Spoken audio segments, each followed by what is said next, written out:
Record کیجیے.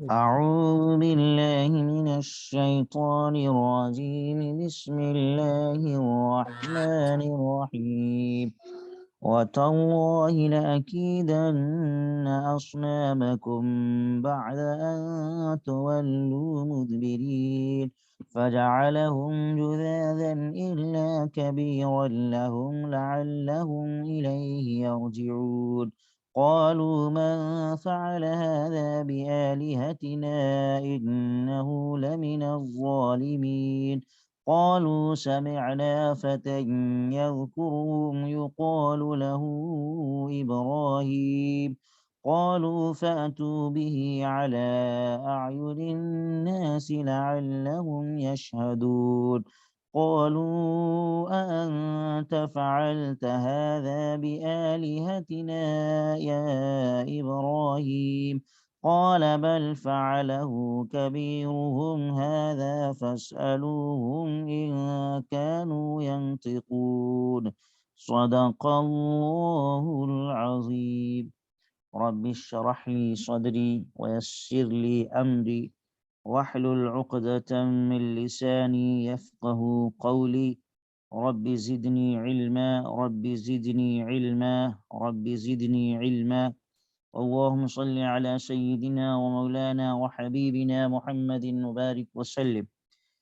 محترم سامعین، عزیزان ملت، آج کے اس مبارک درس میں سورۃ الانبیاء کی آیت نمبر 57 سے 63 تک پڑھی گئی ہے. گزشتہ آیات میں آپ حضرات اچھی طرح سن چکے ہیں کہ سیدنا حضرت ابراہیم علیہ السلام نے کس طریقے سے اپنے قوم کے سامنے اللہ کا تعارف پیش کیا اور قوم کو سمجھایا کہ یہ بت اور یہ مورتیاں جن کی تم عبادت کر رہے ہو یہ خدا نہیں ہے، بلکہ دراصل تمہارا خدا وہ ہے جو آسمانوں اور زمین کا رب ہے اور تمام کائنات کا پیدا کرنے والا ہے، وہ تمہارا رب ہے. یہ بت جن کی تم عبادت کر رہے ہو، جن کو تم لیے بیٹھے ہو، یہ دراصل سب سوائے دھوکہ کے کچھ نہیں ہے. حقیقی رب اور حقیقتاً خالق اور مالک تمہارا وہی ہے جو تمام کائنات کا پیدا کرنے والا ہے. اللہ تبارک و تعالی کی پہچان اور اللہ کا تعارف کرانے کے بعد حضرت ابراہیم علیہ السلام اسی پر نہیں رکے، بلکہ ان کو ان کے خداؤں اور بتوں کی حقیقت بتانے کے لیے کہہ دیا وَتَاللَّهِ لَأَكِيدَنَّ أَصْنَامَكُمْ بَعْدَ أَن تُوَلُّوا مُدْبِرِينَ، کہ اور خدا کی قسم میں تمہاری غیر موجودگی میں ضرور تمہارے بتوں کی خبر لوں گا. تمہاری غیر موجودگی میں تمہارے خداؤں کی میں خبر لوں گا، تمہارے بتوں کی خبر لوں گا. یعنی اگر تم استدلال سے بات نہیں سمجھ رہے ہو اور عملاً تم انکار کر رہے ہو، تمہارے دل اور دماغ پر بتوں کی خدائی مسلط ہے، اور میں سمجھا رہا ہوں، دلیل پیش کر رہا ہوں کہ یہ سب کے سب مجبور محض ہیں، یہ نفع و نقصان کے مالک نہیں ہے، تمہیں بات نہیں سمجھ میں آ رہی ہے، تو اب میں عملاً یہ ثابت کروں گا کہ یہ تمہارے بت یہ بالکل بے بس ہیں اور کسی کام کے لائق نہیں ہیں اور کسی طرح کی یہ تمہاری مدد نہیں کر سکتے. میں اس کو بتاؤں گا دکھلا کر کے، مشاہدہ کراؤں گا میں اس کا کہ یہ کس قدر بے بس ہیں اور بیکار ہیں، ان کے پاس کچھ بھی اختیارات نہیں ہیں، اور ان کو خدا بنانا اور ان کی عبادت کرنا، ان کی پرستش کرنا سوائے حماقت اور کم عقلی کے کچھ بھی نہیں ہے. رہی یہ بات کہ عملی تجربے اور مشاہدے سے کہ حضرت ابراہیم کس طریقے سے ثابت کریں گے کہ یہ بالکل مجبور ہیں اور بے بس ہیں، لاچار ہیں، تو اس موقع پہ یہاں حضرت ابراہیم علیہ السلام نے اس کی کوئی تفصیل نہیں بتائی ہے بس یہ صرف کہہ دیا تاللہ لاکیدن اصنامکم بعد ان تولوا مدبرین، کہ میں تمہاری غیر موجودگی میں خدا کی قسم ضرور تمہارے بتوں کی خبر لوں گا، اور میں یہ بتاؤں گا کہ یہ کس طریقے سے بے بس ہیں، لاچار اور مجبور ہیں، یہ کچھ نہیں کر سکتے، یہاں تک کہ یہ اپنا دفاع بھی نہیں کر سکتے، اپنی بچاؤ اور اپنی حفاظت بھی نہیں کر سکتے۔ یہ عملی تجربے سے میں ثابت کر کے دکھلاؤں گا تم لوگوں کو، لیکن یہ حضرت ابراہیم نے تفصیل نہیں بیان کی کہ میں کس طریقے سے یہ ثابت کروں گا۔ آگے اللہ تبارک و تعالی نے بیچ کے بہت سارے واقعات کو چھوڑ کر کے ڈائریکٹ اللہ تبارک و تعالی نے ان کے خداؤں کے بارے میں جو عملی طور پہ حضرت ابراہیم نے ثابت کیا ہے کہ وہ کتنے بے بس ہیں، مجبور ہیں، اس کو اللہ نے ذکر فرمایا۔ ظاہر سی بات ہے بیچ میں بہت ساری باتیں ہوئی ہوں گی، اور دوسری جگہ اس کی تفصیل بھی ہے، حدیثوں میں بھی اس کی تفصیل ہے۔ فَجَعَلَهُمْ جُذَاذًا إِلَّا كَبِيرًا لَهُمْ لَعَلَّهُمْ إِلَيْهِ يَرْجِعُونَ، چنانچہ اس نے ان کو ٹکڑے ٹکڑے کر دیا اور صرف ان کے بڑے کو چھوڑ دیا تاکہ شاید وہ اس کی طرف رجوع کریں۔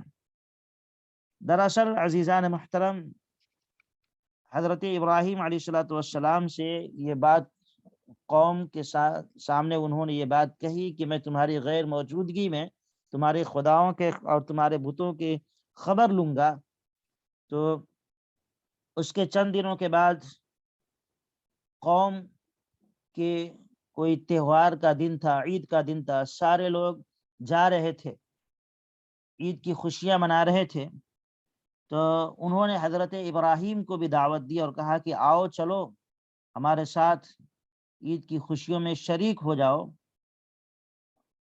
ان کا کوئی جشن کا دن تھا، کوئی کسی خاص مقام پہ، جگہ پہ وہ سب مل کر کے پوری قوم کے لوگ خوشی مناتے تھے، پھر اس کے بعد وہ واپس آتے تھے۔ حضرت ابراہیم نے کہا کہ انی سقیم، دوسری جگہ یہ آیت ہے کہ جاؤ تم لوگ، میں بیمار ہوں، میں نہیں آؤں گا۔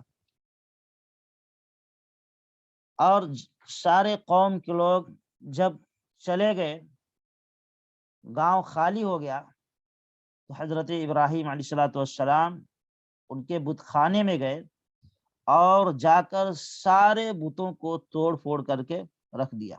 اللہ نے اسی کا تذکرہ یہاں پہ فرمایا ہے فَجَعَلَهُمْ جُذَاذًا إِلَّا كَبِيرًا لَهُمْ لَعَلَّهُمْ إِلَيْهِ يَرْجِعُونَ، چنانچہ اس نے ان کو ٹکڑے ٹکڑے کر دیا اور صرف ان کے بڑے بت کو چھوڑ دیا، لَعَلَّهُمْ إِلَيْهِ يَرْجِعُونَ، شاید کہ وہ اس کی طرف رجوع کریں۔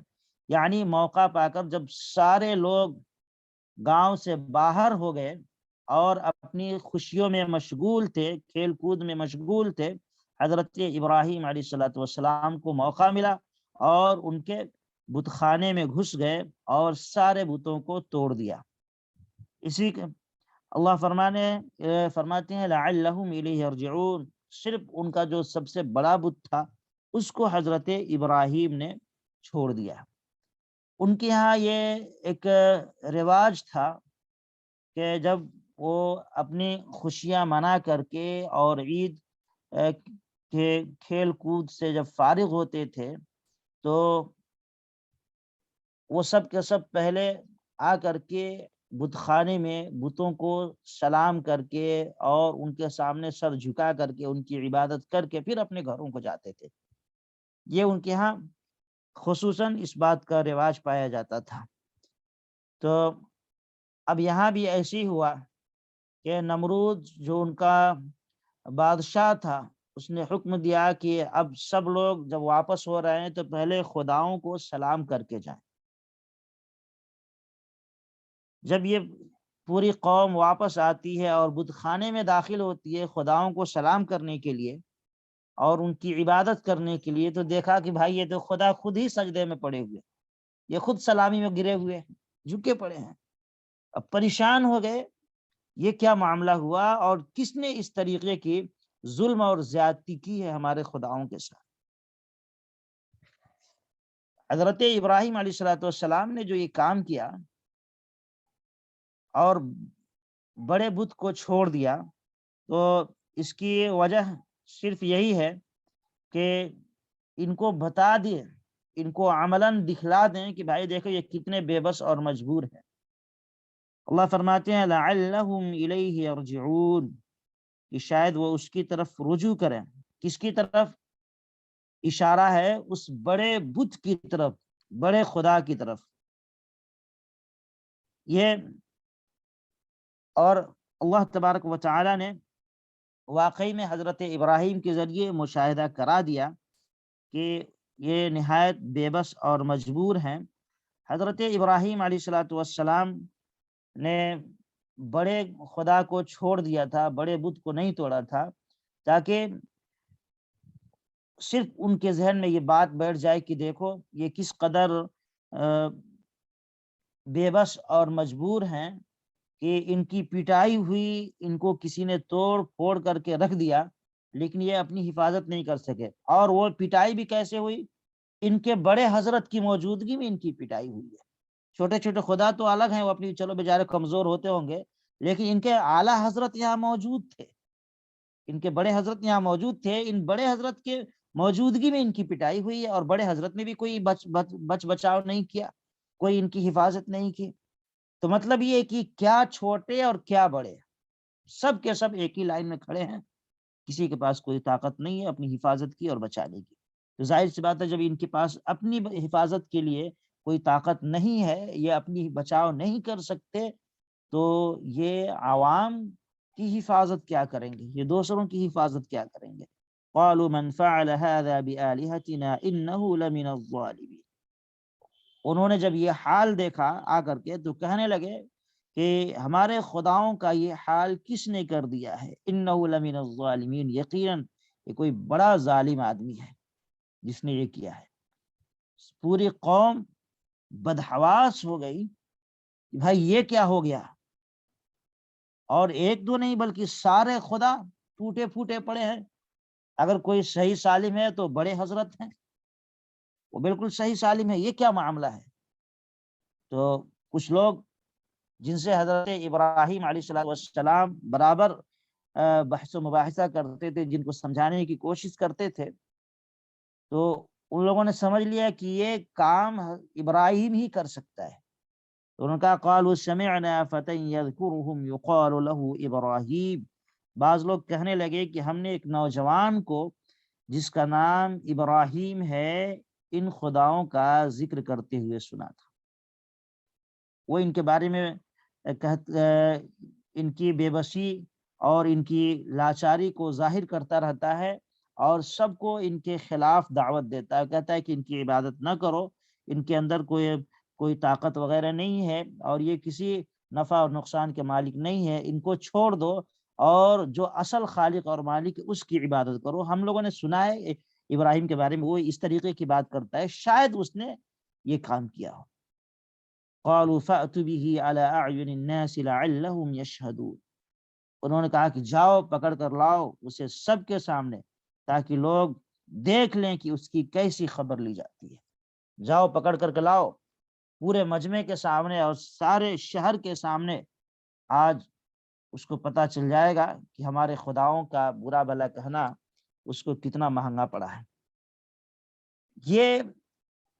یہ جو مرحلہ پیش آیا حضرت ابراہیم علیہ السلام کی گرفتاری کا، اور وہ بھی پورے شہر والوں کے سامنے ان کے لیے سزا کے اعلان کا، تو یہ گویا کہ یہ سمجھ لیں کہ حضرت ابراہیم علیہ السلام کی بالکل یہی مراد تھی، ان کی یہ دلی تمنا تھی کہ ایسا ہو کہ کوئی موقع میسر آ جائے کہ جہاں سارے شہر کے لوگ جمع ہوں اور سب کے سامنے میں ایک ہی وقت میں دین کی بات کو پہنچا سکوں، اللہ کے پیغام کو پہنچا سکوں۔ یہ تو حضرت ابراہیم چاہتے تھے، گویا کہ اب حضرت ابراہیم کی گرفتاری ہے، ان کی دلی تمنا پوری ہونے جا رہی ہے اس گرفتاری سے۔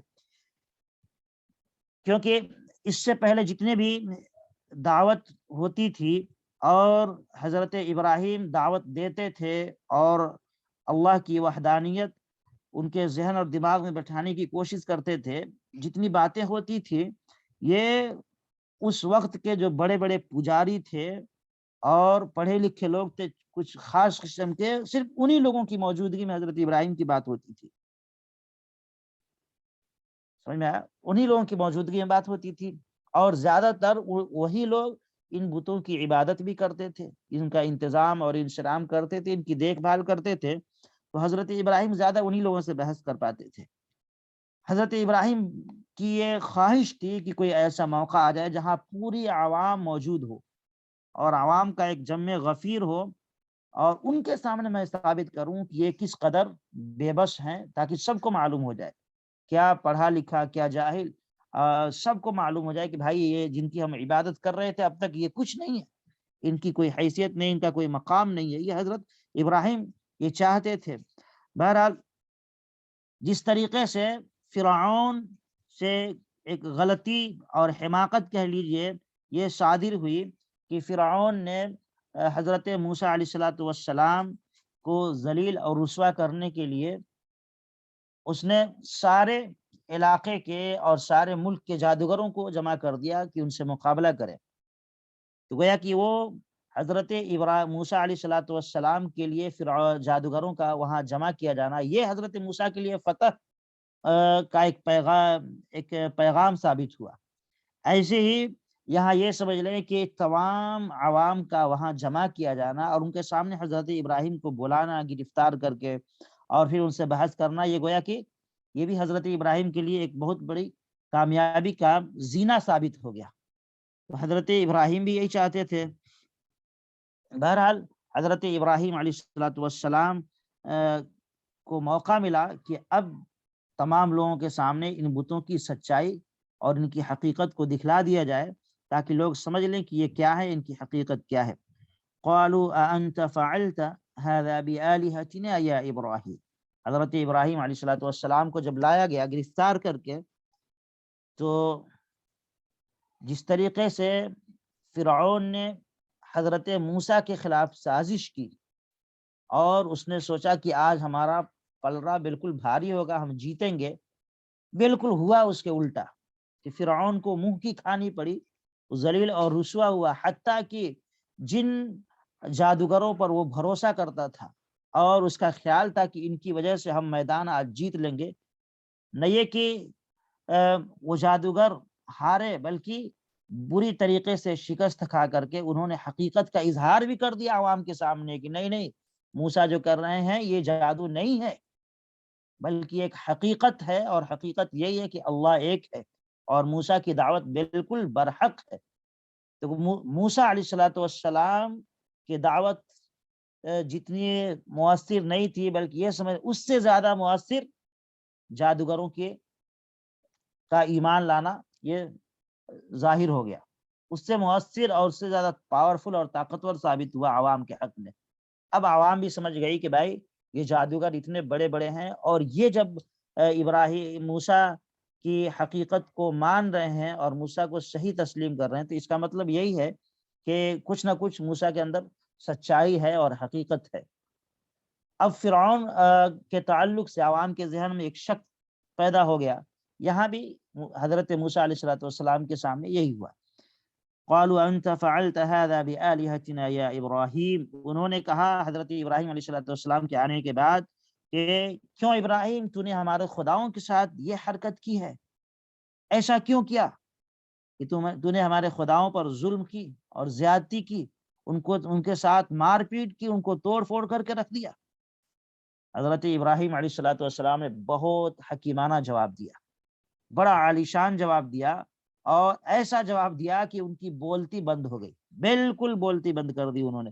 قال بل فعله كبيرهم هذا فاسألوهم ان كانوا ينطقون، حضرت ابراہیم نے یہ نہیں کہا کہ میں نے یہ کام کیا ہے اور میں نے توڑا ہے، نہیں، بلکہ کہا کہ یہ سب کچھ ان کے اس سردار نے کیا ہے۔ قال بل فعله كبيرهم، نہیں نہیں، بلکہ ان کے سردار نے کیا ہے، اور هذا فاسألوهم ان كانوا ينطقون، اگر یہ بولتے ہیں تو ان سے پوچھ لو۔ دیکھیں کیسا حکیمانہ جواب ہے، یہ جواب اس بات کو ظاہر کر دیتا ہے کہ یہ جو بڑے بڑے خدا جن کو تم نے بنایا ہے تراش خراش کر کے، ان کو تم خدا مانتے ہو، تو بھائی انہی سے پوچھ لو نا، تمہارے بڑے حضرت تو یہاں موجود ہیں، ان کے ہاتھ پاؤں تو بالکل صحیح اور سالم ہیں، ان کی آنکھیں بھی موجود ہیں، تم نے بنائی ہیں، ان کی تم عبادت کرتے ہو، ان کے سامنے نظر و نیاز اور چڑھاتے ہو اور انہی سے دعائیں مانگتے ہو، تو پوچھ لو ان سے اگر یہ بولتے ہوں۔ کیوں نہیں پوچھ لیتے؟ ظاہر سی بات ہے یہ تو بولتے نہیں۔ اب ان کے ذہن کے اندر جو بت پرستی اور بتوں کا جو خوف موجود تھا، وہ ایک لمحے کے لیے یوں سمجھ لیں کہ وہ بالکل نیچے، اوپر سے بالکل نیچے آ گیا اور وہ بالکل سناٹے میں رہ گیا۔ ارے یہ کیا ہے؟ ہم تو ان کو خدا مانتے تھے، یہ تو بولتے نہیں۔ اور ظاہر سی بات ہے جب ان کی کمزوری ثابت ہو گئی کہ یہ بول نہیں سکتے، تو حضرت ابراہیم علیہ السلام کی جو دلیل تھی وہ پوری ہو گئی، اور ان کا جو حجت تھا وہ تمام ہو گیا کہ بھائی یہ میں بھی تو یہی کہہ رہا ہوں کہ یہ بالکل مجبور ہے، محض ہیں، ان کے اندر کوئی طاقت نہیں ہے، یہ نفع اور نقصان کے مالک نہیں ہے۔ میں بھی تو یہی سمجھانا چاہ رہا ہوں، دیکھو اگر یہ بولتے ہیں تو پوچھ کر کے دیکھو ان سے، یہ تو بتائیں گے نا کس نے ان کے ساتھ ظلم کیا ہے اور کس نے ان کے ساتھ توڑ پھوڑ کیا، ان کے ساتھ مار پیٹ کی ہے، انہی سے پوچھ لو۔ بیچارے سب کے سب خاموش ہو گئے، ایسا ہو گیا گویا کہ ان کو سانپ نے سونگھ لیا ہے، کسی کی اب زبان نہیں کھل رہی تھی۔ حضرت ابراہیم علیہ السلام نے ذہن میں یہ سوال آ سکتا ہے کہ یہ کیوں نہیں کہا کہ میں نے یہ کیا ہے؟ حضرت ابراہیم نے کیسے کہہ دیا کہ ان سے پوچھ لو؟ یہ تو جھوٹ ہوئی نا۔ حقیقت تو یہ کہ کیا حضرت ابراہیم نے،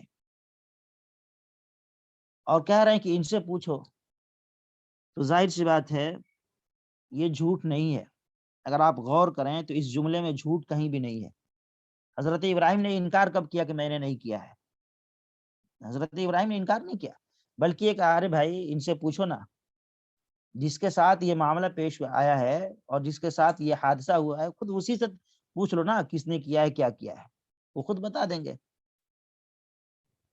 اگر اس طریقے کی بات ہوتی ہے، جیسے ہم لوگ بھی بعض دفعہ کہتے ہیں بھائی مجھے نہیں معلوم، یا ہم لوگ کہتے ہیں بھائی ہم سے کیا پوچھ رہے ہو، جاؤ ان سے پوچھ لو۔ تو جب تک یہ ہم نہ کہیں ڈائریکٹ کہ میں نے نہیں کیا ہے یا مجھے معلوم نہیں ہے، اس وقت تک جھوٹ نہیں ہوگا صرف اتنا کہہ دینے سے کہ بھائی جاؤ ان سے پوچھ لو نا، مجھ سے آپ پوچھ رہے ہیں، ان سے بھی پوچھ کے دیکھ لو۔ تو یہ جھوٹ حضرت ابراہیم نے نہیں کہا ہے۔ اور دوسری بات یہ ہے کہ حضرت ابراہیم اگر وہاں بالکل اقرار کر لیتے کہ ہاں میں نے کیا ہے اور ان سے جا کر کے پوچھو، تو پہلے کے جواب میں جو مضبوطی ہے وہ اس طریقے سے اقرار کرنے کے بعد ان کی طرف بھیجا جائے تو اس میں مضبوطی نہیں رہے گی۔ تو دین کی مصلحت کو سمجھتے ہوئے اور دین کی مصلحت اور فائدے کو سامنے رکھتے ہوئے حضرت ابراہیم علیہ السلام نے پہلے اقرار نہیں کیا، بلکہ یہ کہا کہ بھائی ان سے پوچھ لو جا کر کے، یہ تو بڑے ہیں نا، ان کے بڑے نے کیا ہے، پوچھ لو ان سے، اگر بولتے ہیں تو ان سے پوچھ کر کے دیکھو، شاید تم کو جواب مل جائے۔ تو اب تو وہ بیچارے پریشان ہو گئے، یہ کیسے بولتے ہیں، یہ تو بولتے ہی نہیں، سنتے ہی نہیں۔ حضرت ابراہیم یہی کہلوانا چاہ رہے تھے ان کی زبان سے کہ ارے کم عقلو، تم خود ہی کہہ رہے ہو کہ یہ بولتے نہیں ہیں اور سنتے نہیں ہیں، تو جو بول نہیں سکتا ہو، سن نہیں سکتا ہو، تو اس کے سامنے تم کیوں ہاتھ پھیلاتے ہو، کیوں اس سے مانگتے ہو؟ اس کو تم نے خدا کیوں بنایا؟ وہ کیا سنے گا، کیا تمہاری مدد کرے گا؟ بس یہی سمجھانا چاہ رہے تھے۔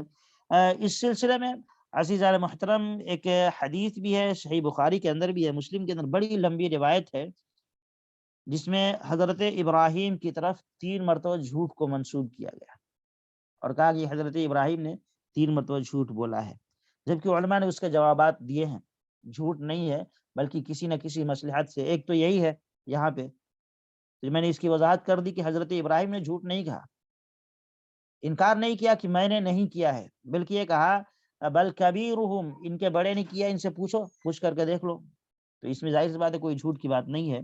اور ایک مرتبہ تو وہ مسئلہ تھا جب انہوں نے کہا قوم کے لوگوں نے ان سے کہا کہ آؤ ابراہیم ہمارے ساتھ، آپ بھی چلو میلے میں، چلتے ہیں، آج عید کا دن ہے، چلو ہمارے ساتھ خوشیاں منائیں گے، کھیلیں گے۔ تو ابراہیم علیہ السلام نے کہا انی سقیم، یہ تو قرآن کی آیت ہے باضابطہ کہ میں بیمار ہوں، میں نہیں جا سکتا۔ تو یہاں بھی کہا گیا کہ حضرت ابراہیم نے جھوٹ بولا، تو ظاہر سی بات ہے علماء نے اس کا جواب دیا ہے کہ ظاہری اعتبار سے یہ نظر آ رہا ہے، یہ سمجھ میں آ رہا ہے کہ یہ جھوٹ ہے، لیکن یہاں بھی جھوٹ نہیں ہے۔ وجہ اس کی یہ ہے کہ حضرت ابراہیم علیہ الصلوۃ والسلام ہو سکتا ہے اس وقت بیمار ہوں، اور بیمار کا مطلب یہ نہیں کہ آدمی بالکل بستر پہ پڑ جائے یا ہاسپٹل میں ایڈمٹ ہو جائے اسی کو بیمار کہتے ہیں، نہیں، تھوڑا سا درد بھی جسم کے کسی حصے میں ہو تو بھی آپ کہہ سکتے ہیں کہ میں بیمار ہوں، یا پھر سر بھاری ہو تو بھی آپ کہہ سکتے ہیں بیمار ہوں، اس کو بھی بیماری کا ہو سکتا ہے۔ ابراہیم علیہ الصلوۃ والسلام یا کسی ٹینشن میں ہو، چلو بھائی میں بیمار ہوں، اس کو بھی بیماری کہتے ہیں نا، بیماری، ٹینشن کو بھی بیماری ہی کہیں گے، یہ بھی ایک بیماری۔ تو حضرت ابراہیم علیہ، جب تک یہ معلوم نہ ہو جائے صحیح طور پہ کہ حضرت ابراہیم بالکل 100% فٹ تھے، تندرست تھے، تب تک جھوٹ کو ان کی طرف منسوب نہیں کر سکتے۔ اور ظاہر سی بات ہے کہ دنیا کے اندر کوئی ایسا انسان نہیں ہے جس کے اندر کچھ نہ کچھ بیماری نہ ہو، صرف اللہ رب العالمین کی ذات تنے تنہا ہے جو ہر عیب سے، ہر بیماری سے، ہر نقص سے پاک ہے۔ باقی اللہ کے علاوہ کائنات میں کوئی انسان ایسا نہیں ہے جس کے اندر کچھ نہ کچھ کمی اور زیادتی نہ ہو۔ تو ابراہیم علیہ الصلوۃ والسلام کے اندر بھی ظاہر سی بات ہے وہ خدا تو نہیں تھے کہ ان کے اندر کوئی بیماری اور کمی نہ ہو، اس لیے انہوں نے کہہ دیا کہ میں بیمار ہوں۔ ظاہر سی بات، کوئی نہ کوئی بیماری تو رہتی ہے ہر انسان کے اندر۔ اور تیسری جگہ جو ان کی طرف جھوٹ کی نسبت کی جاتی ہے کہ وہ جب ہجرت کر کے آ رہے تھے تو راستے میں وہ بادشاہ تھا، ان کی اہلیہ تھی سارا ساتھ میں، تو بادشاہ بڑا ظالم تھا، کوئی عورت نظر آتی تھی خوبصورت تو اس کو چھین لیتا تھا، اور اگر عورت کے ساتھ مرد ہو اور وہ معلوم ہو جاتا تھا اس کو کہ یہ اس کی بہن ہے یا اس کی بیٹی ہے تو اس کے ساتھ چھیڑ چھاڑ نہیں کرتا تھا۔ تو حضرت ابراہیم علیہ الصلوۃ والسلام نے کہا کہ اگر بادشاہ نے ایسا کیا تو تم مجھے کہہ دینا یہ میرے بھائی ہیں، میں کہہ دوں گا کہ یہ میری بہن ہے، اس طریقے سے ہم بچ جائیں گے۔ تو ظاہر سی بات ہے یہ بھی جھوٹ نہیں ہے۔ علماء نے لکھا ہے کہ اس وقت پوری دنیا میں صرف دو ہی مسلمان تھے، حضرت ابراہیم اور حضرت سارہ۔ تو مومن آپس میں تو بھائی بہن ہے ہی ہے نا، ایمانی رشتے سے تو بھائی بہن ہوتے ہیں، تو اس لحاظ سے اگر دیکھا جائے تو یقیناً وہ بھائی بہن تھے ایمانی رشتے کے اعتبار سے، یہ بھی کوئی جھوٹ نہیں ہے۔ تو بہرحال حضرت ابراہیم علیہ الصلوۃ والسلام نے کی طرف جو یہ تین جگہ پہ جھوٹ منسوب کیا جاتا ہے تو دراصل جھوٹ نہیں ہے، اس کی کچھ نہ کچھ تعویل ہے اور وجہ ہے، ورنہ صراحتاً جھوٹ بولنا یہ تو حرام ہے، گناہ کبیرہ ہے، اور ظاہر سی بات ہے انبیاء کرام کر ہی نہیں سکتے ہیں۔ انبیاء تو معصوم ہوتے ہیں نا، جھوٹ کا ارتکاب وہ کیوں کر سکتے ہیں، اور وہ بھی گناہ کبیرہ کا ارتکاب تو کر ہی نہیں سکتے انبیاء کرام، صغیرہ کا بھی ارتکاب ان سے نہیں ہوتا ہے۔ تو اس طریقے سے حضرت ابراہیم بالکل معصوم تھے، انہوں نے جھوٹ نہیں بولا۔ جو تین مواقع ہیں جہاں پہ جھوٹ کی نسبت ان کی طرف ہوئی ہے وہ اس کی وجہ کچھ دوسری ہے، اور وہ بھی جھوٹ نہیں ہے، جیسے کہ میں نے اس کی تفصیل بتائی آپ لوگوں کو، ورنہ جھوٹ بولنا بالکل جائز نہیں۔ ہاں توریہ جائز ہے، توریہ کہتے ہیں کہ آپ ایک ایسا لفظ استعمال کریں کہ جس کے کئی معنی آتے ہوں اور سامنے والا کا ذہن دوسری طرف منتقل ہو جائے۔ ایک مثال میں دیتا ہوں، حضرت مولانا قاسم نانوتوی رحمۃ اللہ علیہ جو بانی دارالعلوم دیوبند ہیں، تو حضرت نے انگریزوں کے خلاف فتویٰ دیا، اور انگریزوں نے ان کے فتوے کی وجہ سے گرفتاری کا وارنٹ جاری کیا۔ حضرت بڑے زبردست عالم دین تھے، ان کو حجت الاسلام کہا جاتا ہے، یعنی دین کی حجت اور دلیل تھے، وہ بڑی مضبوطی کے ساتھ دین کے بات کو سمجھاتے تھے اور غیروں کو اسلام کی حقانیت بتاتے تھے، بڑے اچھے انداز میں سمجھا دیتے تھے دلیل دے کر کے۔ تو انگریزوں نے سوچا کہ بھائی یہ اتنے بڑے مولانا ہیں جنہوں نے فتویٰ دیا ہے تو یہ تو بہت زبردست رہتے ہوں گے، شاندار کپڑوں میں ملبوس رہتے ہوں گے، ان کے ساتھ ہر وقت دو چار خادم رہتے ہوں گے۔ حضرت بڑے سیدھے سادے رہتے تھے، بالکل دیہاتی کی طرح، دیکھنے والے کو پتہ بھی نہیں چلتا تھا کہ یہی قاسم نانوتوی رحمۃ اللہ علیہ۔ حضرت دیوبند کی مسجد میں تھے، انگریز پولیس آئی، یہ مسجد میں ٹہل رہے تھے، تو انگریزوں نے ان سے پوچھا کہ بھائی مولوی قاسم نانوتوی کہاں ہیں؟ تو حضرت کھڑے تھے، وہاں سے فوراً 2 قدم پیچھے ہٹے اور کہا کہ ابھی تو یہیں پہ تھے، ابھی تو یہیں تھے. تو دیکھیں یہ جھوٹ نہیں ہوا. ارے مولوی قاسم تو ابھی یہیں تھے. انگریز پریشان ہو گئے, ارے بھائی یہیں تھے تو کہاں چلے گئے. چلو انہوں نے سمجھا کہ یہ نہیں ہے, کوئی دوسرا ہے, یہیں تھے ابھی جہاں کھڑے تھے وہاں سے 2 قدم پیچھے ہٹ گئے. کہا کہ اس جگہ کی طرف اشارہ کرتے ہوئے ابھی تو یہیں کھڑے تھے, اس جگہ کی طرف اشارہ کر, ابھی تو یہیں کھڑے تھے مولانا قاسم نانوتوی, دیکھو کہیں ہوں گے مسجد میں. انہوں نے سمجھا بھائی یہ قاسم نانوتوی نہیں ہے, کوئی اور ہوگا. اچھا پھر انہوں نے پوچھا آپ کون ہیں؟ تو حضرت نے کہا کہ میں عبداللہ ہوں. ہر آدمی عبداللہ اللہ کا بندہ ہے, ہر آدمی اللہ کا بندہ ہے.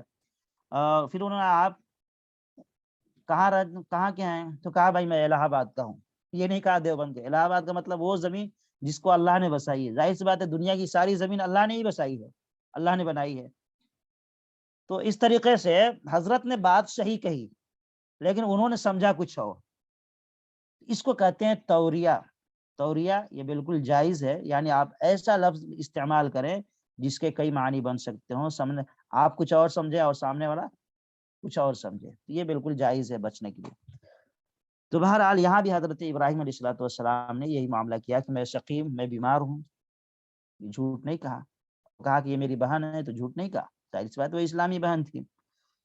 تو بہرحال حضرت ابراہیم علیہ السلام نے ان لوگوں کے ذہن اور دماغ میں جو بتوں کا خوف بیٹھا ہوا تھا اس کو نکالنے کے لیے تدبیر کی کہ بتوں کو توڑا, تاکہ ان کو سمجھ میں آ جائے, عملی طور پہ یہ تجربہ کر کے دیکھ لیں کہ بھائی یہ تو بالکل بیکار ہیں, یہ کسی لائق نہیں ہے, اسی لیے توڑا. ورنہ ظاہر سی بات ہے کہ کسی کے بت خانے میں گھس کر کے کسی کے معبود کے ساتھ توڑ پھوڑ کرنا یہ شرعاً درست نہیں. قرآن نے اس کو منع کیا ہے کہ تم ولا تسبوا الذین يدعون من دون اللہ, کہ کسی کے جو اللہ کو چھوڑ کر کے دوسروں کی عبادت کرتے ہیں ان کو, ان کے خداؤں کو برا بھلا نہ کہو.